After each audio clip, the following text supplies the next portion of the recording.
In today's tutorial, let's do the Fluffy Unicorn Afghan. This is really cool, and we're going to do this next.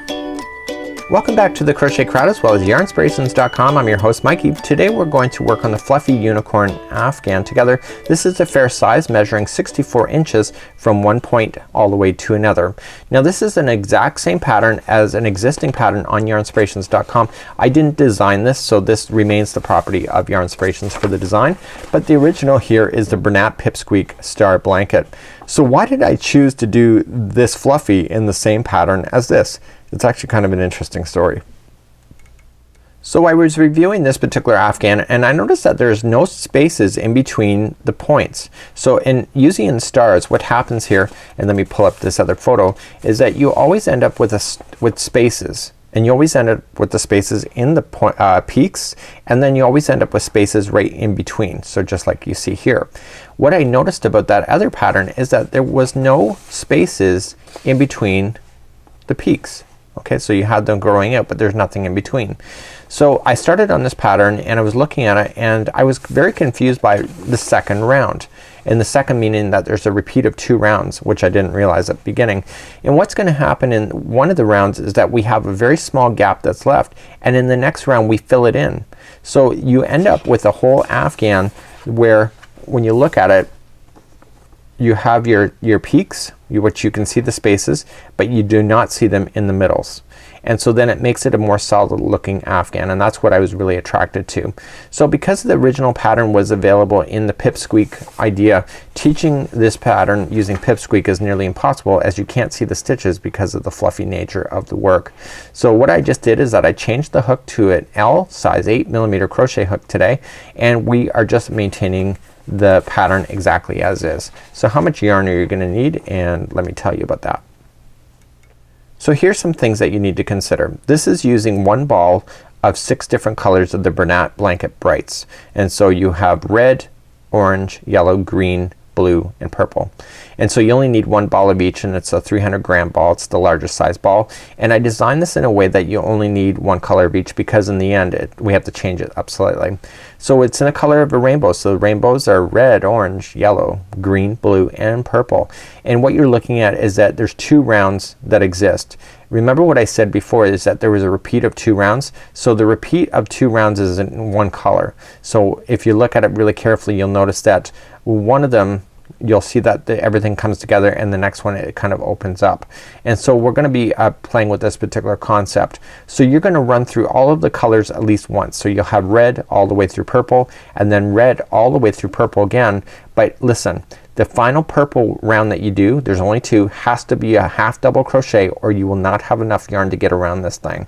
So you just have to make sure you'll have 2 rounds. The first one is double crochet like the rest of them. The next one is just substituting for half double crochet, and then you're taking the red and just doing 1 single crochet around the whole thing, and then putting 3 single crochets in each one of the peaks.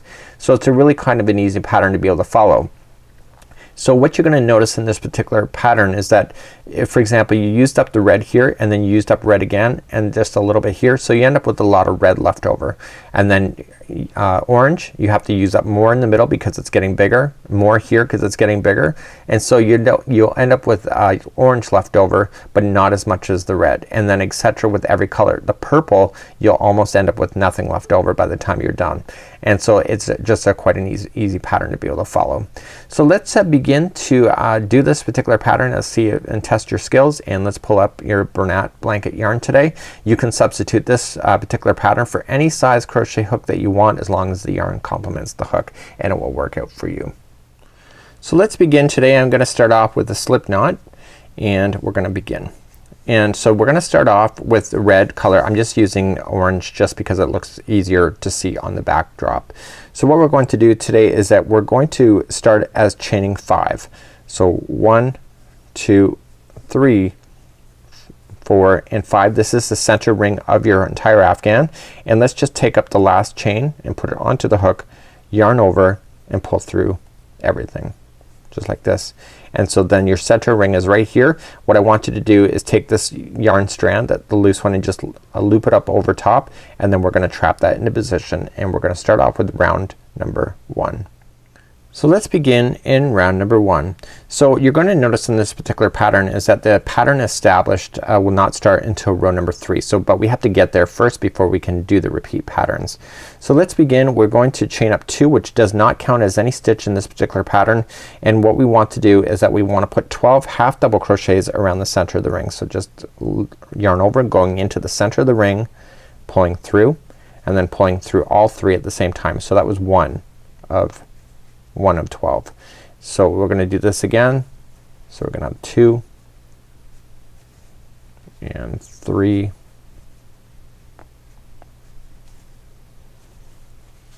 4 5 6 7 we got 8 9 10, and if you're running out of space because your garnet's around the center of the ring, just yank on it and move it out of position. So we had 10 done already, and then 11 and 12. So now that you have your 12 in, you're gonna go to the top of the first half double crochet and just kind of pull on it and look for it. Okay, it's right there. Okay, see, this was the chaining of 2 that doesn't count as anything, so we go on the top of the first half double crochet to join it with the slip stitch, just like this. And it's gonna look really tight right now, but it'll settle down in just a moment. So let's move along to row number 2. Do not change your colors yet. So row number 2, we're gonna carry on. So even if you're doing the pipsqueak version, this is exactly the same stuff. So don't think it's not. It's all the same. So we're gonna start off by chaining 1, and right where you've done the slip stitch, we are going to put 1 single crochet into that same stitch. Then we're gonna move to the next stitch, and we're gonna start establishing the points of your star. So the next one is gonna be 3 half double crochets into the same stitch. So 1 2 and 3. You're gonna notice your project will appear like it's buckling, but you just gotta trust in me. It's gonna open up. You just gotta watch it. The next one stitch available to you is then a single crochet. So the repeat pattern all the way around is the next one is gonna be 3 double crochets into the same stitch again. And you're gonna start seeing the peaks. There should be a total of 6 of them by the time you get all the way around. Once you get that one done, the next one is a single crochet. Okay, the next one will be 3 double crochets again. So 1 2 and 3. Okay, and then the next one is a single crochet. And the next one is 3 double crochets once again. So 1 2 and 3, and the next one is a single crochet. Okay, the next one is 3 into the next one. So 1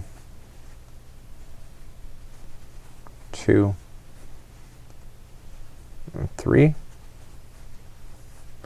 Next one is a single, and let's see if we can see how many points there are. So there's 1 2 3 4 5. So the next one there's gonna be 3 double crochets in that one anyway. I remember that. If you just got to keep it in sequence. So 3 double crochets and followed by a single crochet. So this is it. That's all the way around. The first one we started with a single crochet. So this is the single crochet that separates this group of 3 and this group of 3. So just join it together with the slip stitch, and that concludes that round there. Things are gonna relax in the middle here, so you don't need to worry about that at this moment. But what I want you to do is that we have to fasten off your yarn. This is how I'm going to show you how to do it for this whole thing. Even with the pipsqueak you can do it as well. So just take the yarn and put it over, and I want you to weave that yarn tail in and out of about 2 inches worth of stitch work on the top. And the next time we come around this, we're gonna be going right into these stitches, and so then it's gonna bury right underneath, and therefore you don't have to worry about using a darning needle to sew in any of this stuff. And that concludes that round number 2. Let's grab our next color and let's move up. So I'm gonna start off next with yellow and move up to round number 3, and I'm gonna do my next color. So in the instructions, because it was going to use the same color as before in the baby pipsqueak version, we have to just move over one. So right where you did the slip stitching on where everything finished, let me just get this over. So right where I joined it, okay, we have to start in the first double crochet of the group of 3, okay, and just going into the top of the stitch of the first double crochet and just join it, and then we begin this round. So we're gonna chain 3. So 1, 2 and 3. Okay, that counts as a double crochet. Lay this straggler down on top the line so you can trap it into position. Now we're going to start having the stitch work open up on the peaks. So the next double crochet is the middle one of the group of 3, and you are going to put the same thing in every time now that you go into a corner. It's gonna be 2 double crochets to start, followed by chain 2, and then 2 double crochets into the same stitch again, and that will create a beautiful point that you need. Okay, continuing to keep this underneath, and you can do great things with it. The next double crochet is the last one of the group of 3. You're going to put in a double crochet there, and this time you are going to skip the next single crochet and then just double crochet right into the next double crochet of the group of 3, and it's gonna be 1 into that one, and now you're on the middle one of the group of 3 again. So that means it's a point, so it's gonna be this time it's 2 double crochets. So every time you got a point for this whole thing, it's gonna be the same thing. 2 double crochets, chain 2 and 2 double crochets. Then you're gonna come to the next one, or just the third one of the group of 3, and just 1 double crochet each. So the next stitch is the single crochet, which you're gonna skip over. You're gonna come to the next group of 3, and the first one is gonna be 1 double crochet by itself, and then the middle one of the group of 3 is going to be another point. So it'll be 2 double crochet first, followed by chain 2 and 2 double crochets.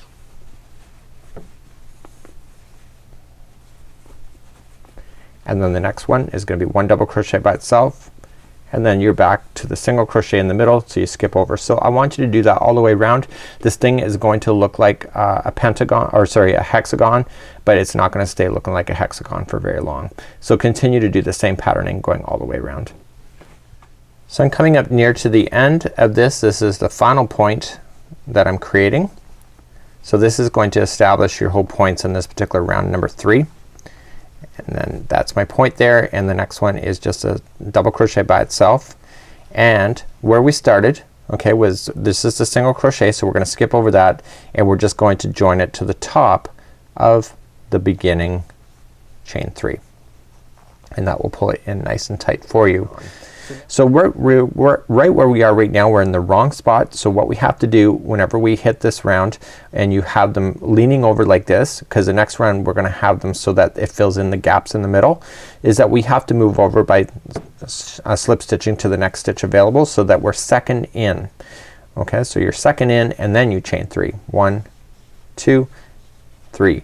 The only difference of this round and the last round is that there's more spaces in between the corners. So therefore you have to fill them in with your double crochets. So that you can see you got another double crochet here before a corner. So you're gonna put a double crochet there, and now you're into the corner. So the corners are identical to what you already know, and those are 2 double crochets,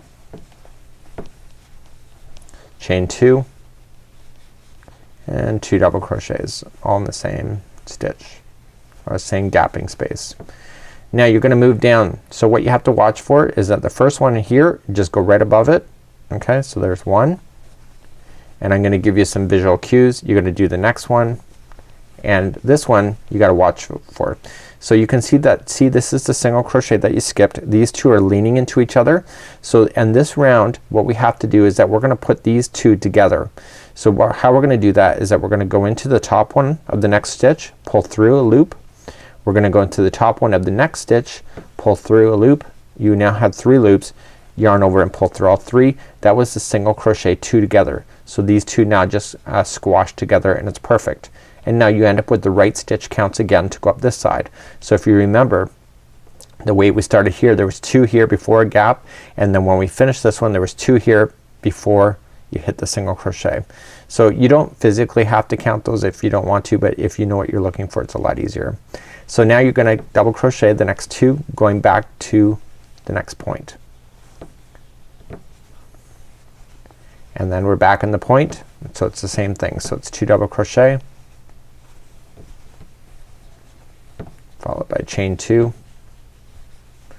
and 2 double crochet. And now we're moving down the other side. So I'm looking to where the 2 are leaning into the middle, so I want to ignore those, and I have 2 before it, so that means that I'm in the proper count. So I'm gonna double crochet the first 2, and then the next 2 are the ones that are leaning over toward the middle, so we're gonna just join them together with the single crochet 2 together. So just going right into the next stitch, pull through, okay, next stitch, pull through, you got 3 on your hook, pull through all 3, and now we start going up the other side. So just continue that same idea going all the way around, and I'll see you back here in just a moment. So I'm coming up all the way around, and I want to finish off this color. I'm only doing 2 rounds of every color and right to the very end. So now that I get my 2, the last 2 are the ones that are leaning right into the middle, and I'm gonna finish this with the single crochet 2 together, and then I'm just gonna slip stitch it to the top of the first chain 3 that we had started with. So when we shifted over 1 in this particular round, we were just making room so that we could do this single crochet 2 together at the end. So you're just gonna join it with the slip stitch and therefore finish this yarn off. So I'm just gonna trim it, and I'm just gonna weave it in. So just pull it through the loop and weave it in. So I'm going to show you the next 2 rounds, and then that's it for this whole thing, because it's just a matter of repeating just to make sure that you understand the concept. So there's going to be 2 different rows or 2 different rounds that you're doing with this whole thing as you go. So in one round we are leaning over and creating a little mini gap, and in the next one we fill in the gap. Do you see that? So they're leaning in, and the next one we fill in. So let's move along, and keeping right where we finished off is where we're gonna start next, and let's begin. So let's begin this row. So we're repeating this row and the next row over and over and over again. The only difference is that you get more distance between the corners. So right where we did the single crochet 2 together, we wanna skip that and go to the first double crochet that's available to you. So in this round we're gonna skip over the single crochets that are right in the middle, and then in the next round we fill them in. So just going right into the top of the first stitch available to you after the single crochet, and then just chain 3. 1, 2, 3, laying down the straggler on top of the line so it gets stuck underneath. You were going to double crochet yourself all the way up until you get to a point. So you hit every one of them going all the way to the point. This time it's 4. The last time it was 3. You see that? So now on the corner here you're going to do exactly the same thing, is just 2 double crochet. It gets easier to do this as you move up, and then chain 2 and then 2 double crochet.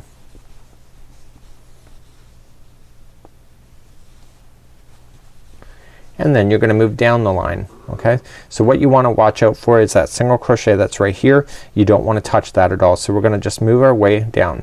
So remember, the first stitch is right above this first one here. So if you shift over one and miss that, you're gonna end up with points that are not equal. So you just gotta look for that. So 1 double crochet into each until you get to that single crochet that you're gonna skip over. Okay, the next one is the single crochet. Okay, I can see it here. See how that's coming together? And so I'm gonna go to the next one. So skip this stitch and go to the next one. And if you have to physically count it, then count it by all means. So this side, after the corner was done, we had 1, 2, 3, and 4. See this side here, 1, 2, 3, and 4. So I know I'm in balance. So this side, 1, 2, 3, and 4. And then I'm on a corner again. So the corners will always be the same of 2 double crochet, chain 2, and 2 double crochet. So please do that all the way around for this round. So I'm coming up all the way around, and I'm just going to finish this off, and I jump over that one single crochet right in the middle and then just join it to the top of the chain 3. So that row or round is done. So in this round we skipped over the single crochet, and in the next round, like you skipped over all of them just like you see. And now let's move along. So in this round here, what we have to do is that we always have to shift over to the second one over. Okay, so we're gonna just slip stitch to the second one over and then begin. So 1, 2, 3 counts as a double crochet, and you're just gonna move yourself up. Do not get confused when you do this slip stitching. Sometimes it appears over the first one, but it's not. So you just gotta just make sure that when you start doing your double crochets you're into the right position. It will shift into the proper location at a later time. Okay, so you just gotta trust in it. So you're just gonna double crochet yourself all the way to the corner again, and there will be another extra stitch now because of this, and then in the corners is always the same. So 2 double crochet followed by a chain 2 and 2 double crochet, and then you come down the other side. So this is the second part of the round. So the first one we did slightly different in the middle. This one is gonna be different again. So we're gonna come down and we're going to look for the 2 middle ones and stop, and we're gonna put those together with a single crochet. So I just kinda like do it, and then as my fingers feel like I'm getting closer to it or I visually see it, then I kinda just slow down and see where I am. So I think it's the next one. So see how they're leaning into each other? There's the single crochet. So those 2 are gonna become 1. So just gonna bring those together with the single crochet, 2 together like so, and then just continue then to double crochet the next one all the way to the point. So this is how you do this particular Afghan. It's actually really quite simple. You can get to 64 inches in diameter with the ones that are for the Fluffy Unicorn, and then at the Fluffy Unicorn, the final purple or the final revolution, if you're following the color scheme, you have to do half double crochets. So instead of doing double crochets, you're just gonna do half doubles for the final revolution, and that will make it so that you have enough yarn to be left with, and then you're gonna trace it then with the original color that's in the middle. In my case it was red, and let me just pull up the example, and all you're just gonna do then is just single crochet yourself around a border. So all you're just gonna do is starting and stopping exactly where you were in the middle, is that you just trace it. So on the ends here there would be 3 single crochets here in the turn, and then just single crochet into each, and then I just continue to single crochet right over top, so I don't put them together at all. It's just that I continue to single crochet all the way around like that, and it gives it a really kind of a clean border idea. So this is how you would do the Bernat Pipsqueak Star Blanket or the Fluffy Unicorn Blanket. Both are the exact same stitches, but you can physically see the stitch work here when it's done in a different color and different type of yarn. So until next time, it's Mikey on behalf of the Crochet Crowd as well as yarnspirations.com. Have a great day. We'll see you again real soon. Bye bye.